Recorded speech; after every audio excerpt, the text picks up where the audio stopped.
Hello friends, so today I'm going to paint a magic card. Today we're going to be painting Sarkhan Unbroken.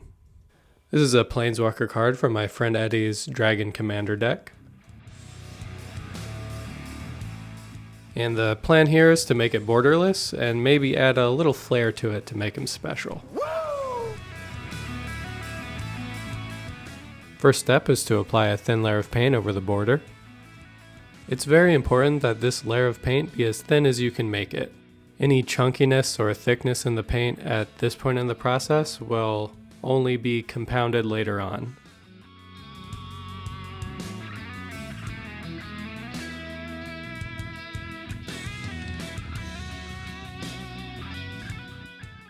You can see I paint over into the original artwork in spots where I plan on blending what I'm going to be painting into the original artwork on the card. Now I'm moving on to the second step of the painting process, which is identical to the first step of the painting process. We're just gonna build up the color here, make it a little more opaque. So let's see what Sarkhan is all about. The internet says, Sarkhan Vol is a middle-aged battle-scarred warrior with long hair. Checks out so far. He's able to transform into a dragon. He can also change his hands into fire-spewing dragon heads. Okay. Back to the painting at hand. Next I'm going to be taking a darker black here and going over the spots of the card that look like they would be darker. So that mountain on the left there, also I'm going to blend that into the bottom of the card. Just being careful not to go over top the text box. Oh, I fucked up there. I quickly try to wipe off the paint here. I put some water on my brush just to try to dilute it as I do it. It's all better now, like nothing ever happened. So I'm kind of looking at it here, wondering what I can make pop up over top of the text box without covering up too much. I think the staff is a good candidate. I'll be able to put it over top the mana symbols, but you'll still be able to read them. Now what else could we do? I think maybe some horns would be pretty sick. This is the time you clench your butt cheeks and hold your breath because you don't want to mess this up. Alright, so there's one down, making progress. Now for the hard part, to try to make the other one look the same as the first one.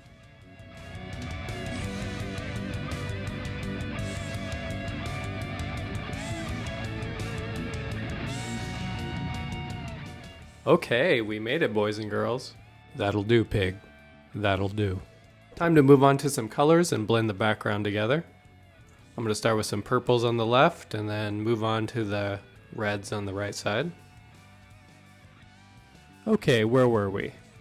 Sarkhan was originally a soldier thirsting for power and status, which drove him to seek out a more meaningful status other than being a pawn.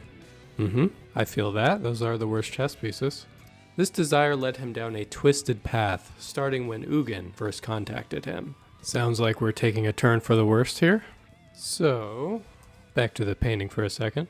Once I have a coat down, I'm going to let that dry, and then I'll come back and blend in more colors. Doing some darker purples here, and then I'll do some lighter reds on the right side, and I'll keep continuing that process until I'm happy with it.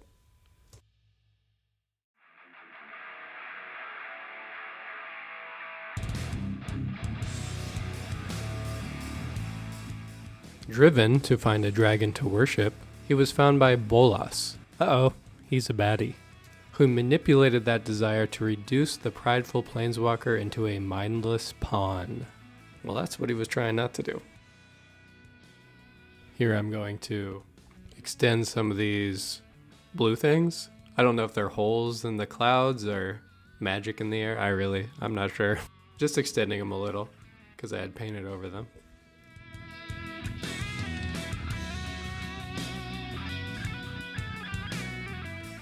Do a second layer of paint here on the horns and the staff, just to make them a little darker. They're a little less than perfect, so what I do here is take a toothpick to scrape off some excess paint. You can usually do this safely, you just don't want to press too hard and dent the card. Moving on to some detail work on the mountain. Adding some bright highlights, and then I'll take a slightly darker gray and add some more.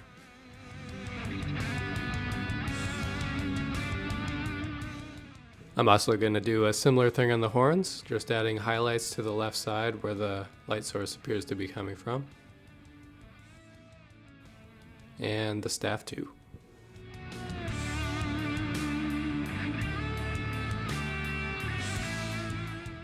Red and orange paints tend not to have very good coverage, so I'm just going to keep adding those layers until I get there.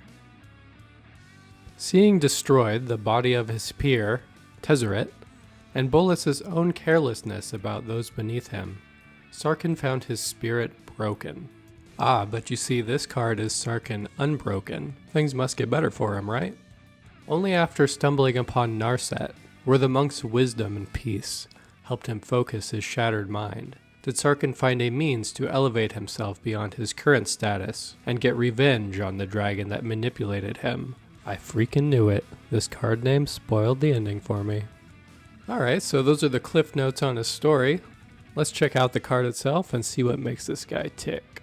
+1. Draw a card and then add 1 mana of any color to your mana pool. Pretty good, digging that.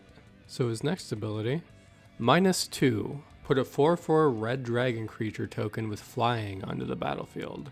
That's not too shabby.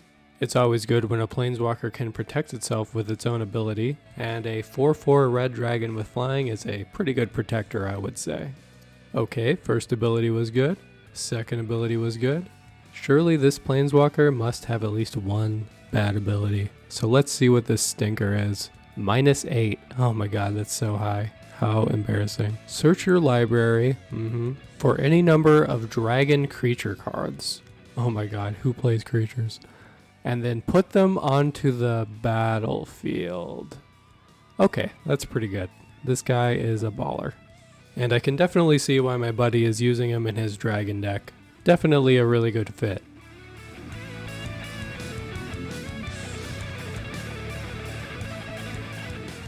Still working on them reds.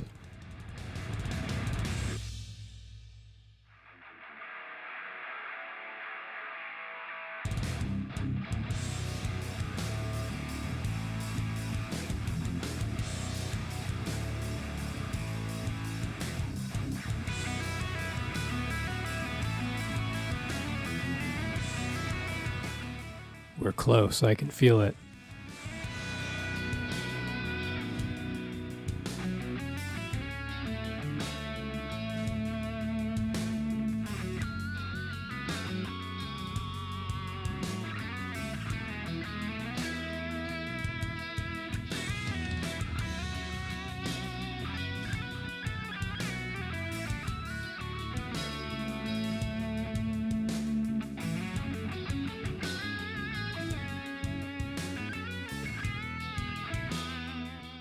Okay, so I think I'm finally happy with that. It's time to put my signature on it. For this I use a very thin micron pen.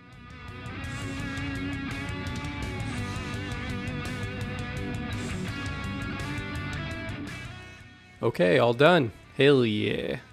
So I'm going to take this to a well ventilated area and hit it with a coat of clear matte spray paint to keep everything safe.